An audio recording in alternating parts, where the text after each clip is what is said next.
Assalamu alaikum warahmatullahi ta'ala wabarakatuh. Barkamu da kasancewa a cikin shirin labaran Kannywood daga nan tashar Hausa TV. Idan yau ne farkon ku shigo wannan channel din ku danna mana subscribe kana ku danna ƙararrawar sanarwa ta yadda mu dinga sanar ku da ranar mun ɗora sabon shirye-shiryen mu.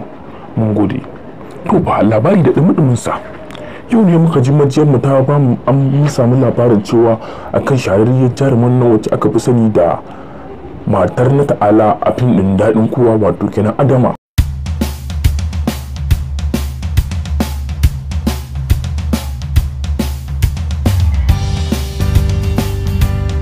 Za ta angwance da wani ɗan ƙaramin yaro wato kenan muna kira da abin a harshen mu na Hausa za ta yi da shi, inda dai muka ji labarin cewa a social media hotunan suna yaduwa akan ɗaurin auren nasu da free wedding, inda kowa ya san fitacciyar jarumar wacce aka fi sani da Adama wacce take gallazawa wato kenan malam na ta'ala.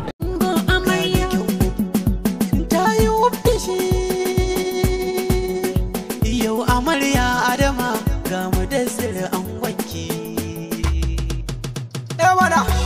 Sai dai kuma kashi shi wanda zai yi da ita bai yi la'akari da wannan ba, ya san duk shirin fim ne, saboda akwai wani lakabi da ake wa jaruman Kannywood cewa da abin da ta fito jaruma sai a dinga ganin ta a gaske ma haka take, kamar dai jaruma wacce aka fi sani da Barauniya. Mutane sun saka mata ne ta yi suna a sunan fim din nata na jaruma wacce ta fito a Barauniya, kuma sai ta yi suna fim din shikenan sunan nan da ya bi ta. To haka ita ma Adama kowa yana ganin da kamar ba ta da mutunci a zahiri, to sai dai kuma kashi ba haka abin yake ba.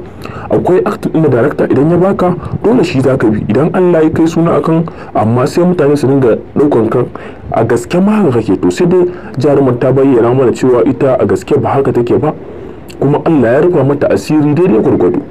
Babu abin da aka ce sai dai godiya. To amma mutane ya kamata su dinga canza ra'ayin tunaninsu da suke wa jarumai akan cewa idan mutum ya riga ya suna abu to a gaske ma zahiri ya kai.